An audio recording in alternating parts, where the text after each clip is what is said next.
So I had a really interesting session this week. A man came to see me for really debilitating loneliness. Um, he, from the time he was a child, felt completely abandoned by his parents. And even though he's now in his 40s, he has never been able to recover from a feeling of being rejected. And his mother was a very cold, sort of narcissistic woman. His father died at a very young age.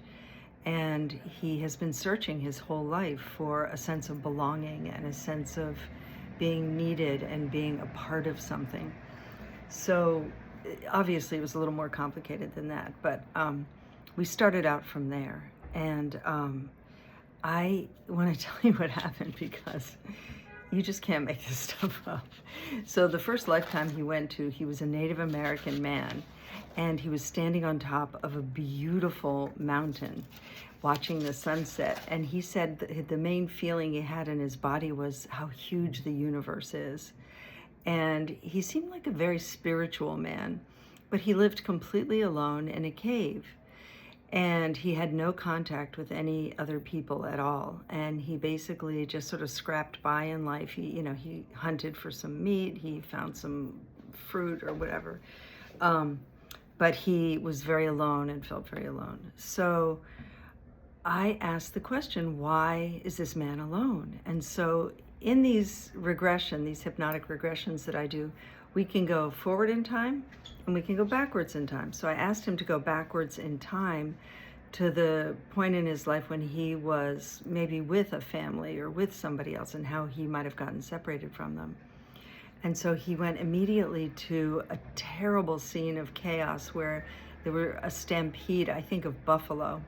And there was chaos and screaming, and he got separated from his family at a very young age. And he had been living on his own ever since then. So he had very vague recollections of his family, really nothing solid. He never learned to speak. When I asked him if he could talk, like if he used his voice, he said, "I growl," but he didn't know any words.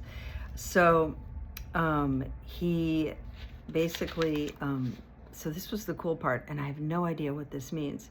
He was in the middle of hunting, and a huge black cat was on top of him.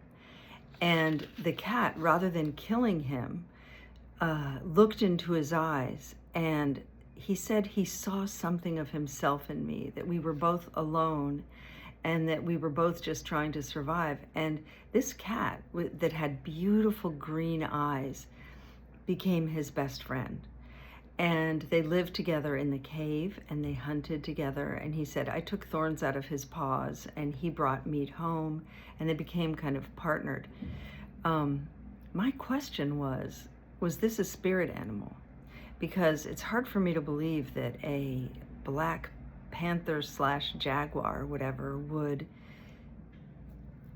not kill him and not instinctively, hurt him. So anyway, he said the energy of this beautiful cat was very maternal, which rang a bell in my head, of course, because of his cold mother. And anyway, so the cat died. He was with the cat when the cat was having trouble breathing. Eventually the cat died in his arms, and he decided to leave the cat in the cave and live elsewhere for a little while. And when he went back to the cave, there were just bones. And so he began to sleep in the cave again, and he would always sleep curled around the bones. Again, I'm looking at my notes.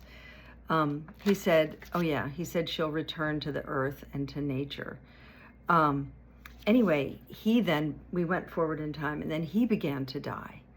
And he was lying on the ground, curled around the bones. And he said he wasn't afraid of dying because he believed that he would see his friend, this animal, when he died. So he wasn't afraid at all. And when he died, he floated up out of the body and looked down. And he said, "Oh, I'm such a scraggly, dirty, raggedy, skinny old man." And then he began to travel, to look around at the place where he'd been living. And he saw that there was a little village very close by that he had never known about. And he watched the families, and he watched the children playing, and he kept saying, the children are so happy, the children are having so much fun.